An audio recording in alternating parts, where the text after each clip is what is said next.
My name is Dominic Mellor. I'm a professor at the University of Glasgow. It's my job to be director of EPIC, which is a wonderful thing to do. I'm delighted with the conference that we've put together. It's been a tremendous team effort from everyone in EPIC. Yesterday was terrific. The Minister was so kind and gave us a whole lot of stuff that were very positive about EPIC. Our invited speakers were wonderful. Our own speakers showed a great breadth of EPIC work, and lots of people have fed back to me and said that they've really enjoyed it and they like the format, they like being together. Everywhere you go, there's a real buzz about this conference. To me, that's fab.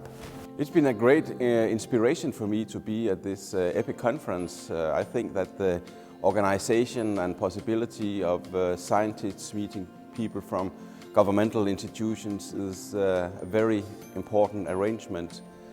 Often researchers can see ideas before governmental people, and on the other hand, governmental people can see ideas and priorities and challenges before researchers.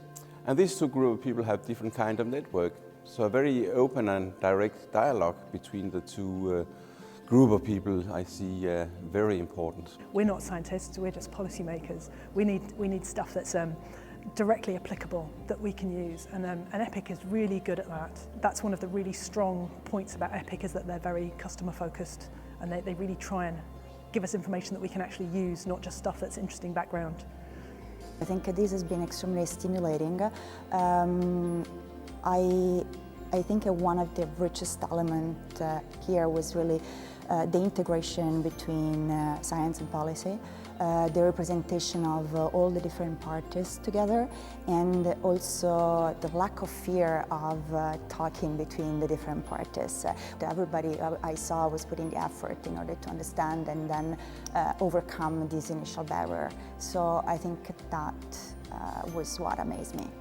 The culture of EPIC is very much about data sharing and openness, and all of us working together to get a really good outcome. There's a generosity there that I think is what is really at the heart of why EPIC works so well. I think what's most special about EPIC to me is the fact that I can pick up the phone to a wide range of people, not quite day or night, but pretty much, and get an answer. And people, if they don't know, will say, "Oh, but I know who would," and will then go away and find out for me. So it's that personal contact, it's the ability to ask people rather than taking decisions in the dark that matters most to me.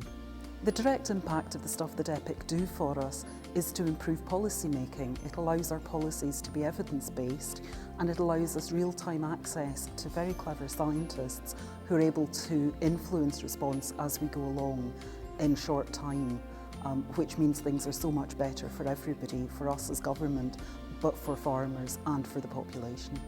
I think essential criteria for success in large collaborative research projects is mutual respect, trust in each other, and a shared agenda. I think people with common interests and common goals coming together to look at and research common problems, common interest, are what helps to make those kind of collaborations work.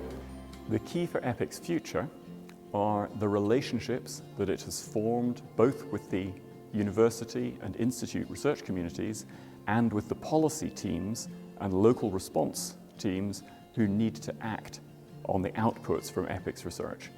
So the critical function of EPIC is to maintain that communication. It's been a great conference. I've thoroughly enjoyed the last 2 days. I particularly like the fact that we've had time to speak to people after the meetings, so that we've been able to enjoy a little bit of discussion, ongoing debate, and particularly this morning, I think, where we've tried to look to wider issues, to be provocative, and to have the space to have those discussions has been hugely thought-provoking. So yes, it's been a very enjoyable conference.